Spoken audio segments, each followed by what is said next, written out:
Dysménorrhée pendant la grossesse. Que dois-je faire? La dysménorrhée pendant la grossesse ne doit pas être source de préoccupation, du moins en principe. Normalement, ce symptôme disparaît après le premier trimestre. Si la douleur persiste ou est très sévère, le mieux est d'aller consulter un médecin.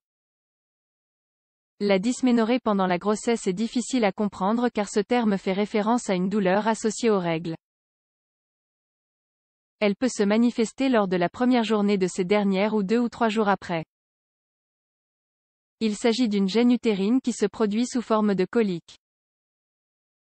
Lors de la grossesse, ces désagréments sont habituels car ils sont liés aux changements hormonaux que connaît la femme. La dysménorrhée implique des douleurs intenses, similaires aux crampes, qui sont parfois intermittentes et, d'autres fois, aiguës et continues. Elles peuvent irradier jusqu'aux jambes ou au dos et s'accompagner de nausées, de céphalées, de constipation et de diarrhée. Type de dysménorrhée. Il existe 2 types de dysménorrhée, primaire et secondaire. La première apparaît chez les femmes jeunes et accompagne les cycles menstruels initiaux, elle a tendance à disparaître au fil du temps.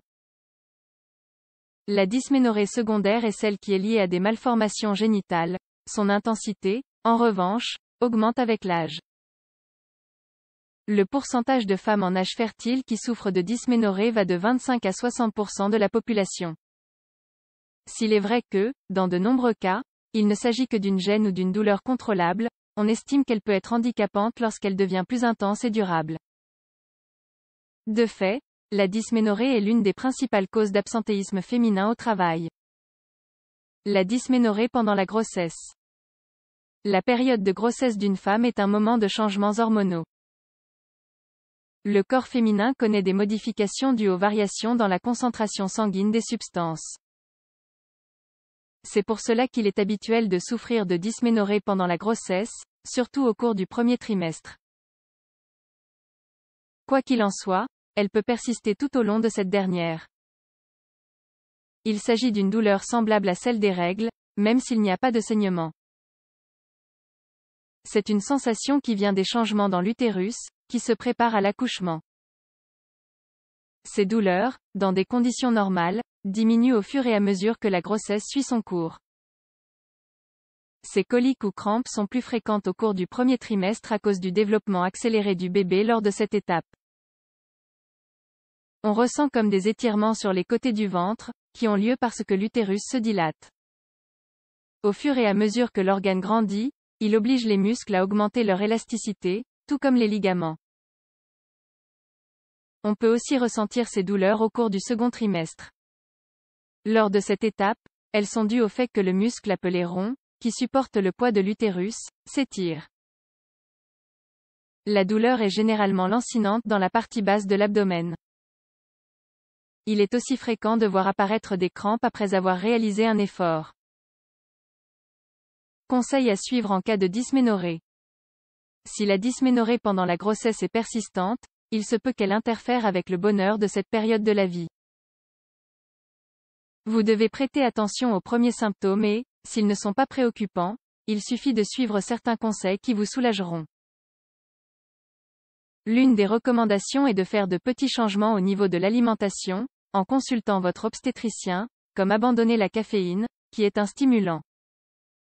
Votre médecin peut vous indiquer des suppléments adéquats, sur la base des recommandations générales d'acide folique et de fer. Voici d'autres conseils. Prendre une douche ou un bain en immersion avec de l'eau tiède ou chaude pour vous détendre. Mettre des coussins thermiques sur l'abdomen, à une température adéquate. Demander des massages relaxants au niveau de la taille et des zones proches. Dormir sur le côté, avec les jambes fléchies. Si ces douleurs apparaissent dans le bas-ventre, il est aussi conseillé de bouger de façon modérée. Il existe des routines de mouvement pour accompagner la grossesse, qui peuvent être très bénéfiques dans ces cas. Vous devez également veiller à bien rester hydraté. Quand s'inquiéter si vous souffrez de dysménorrhée pendant la grossesse. Lorsque la dysménorrhée pendant la grossesse ne s'arrête pas de façon naturelle ou en mettant en pratique certaines des mesures déjà suggérées, vous vous trouvez face à un signal d'alarme. Si les douleurs deviennent très intenses, vous devez consulter votre obstétricien pour qu'il vous examine et pose un diagnostic. Mais quand devons-nous aller consulter, plus concrètement? Quand vous ressentez une douleur sévère qui ne part pas ou une douleur dans le bas-ventre qui est accompagnée de contractions.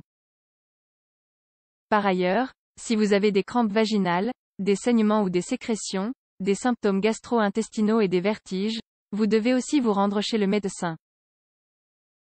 Le saignement qui accompagne la gêne ou la colique est toujours un signal d'alarme. Chaque trimestre a ses propres troubles habituels et savoir les identifier à temps réduit le risque pour le fœtus et pour la mère. C'est pour cela que les obstétriciens donnent généralement des numéros de téléphone de contact immédiat aux femmes enceintes.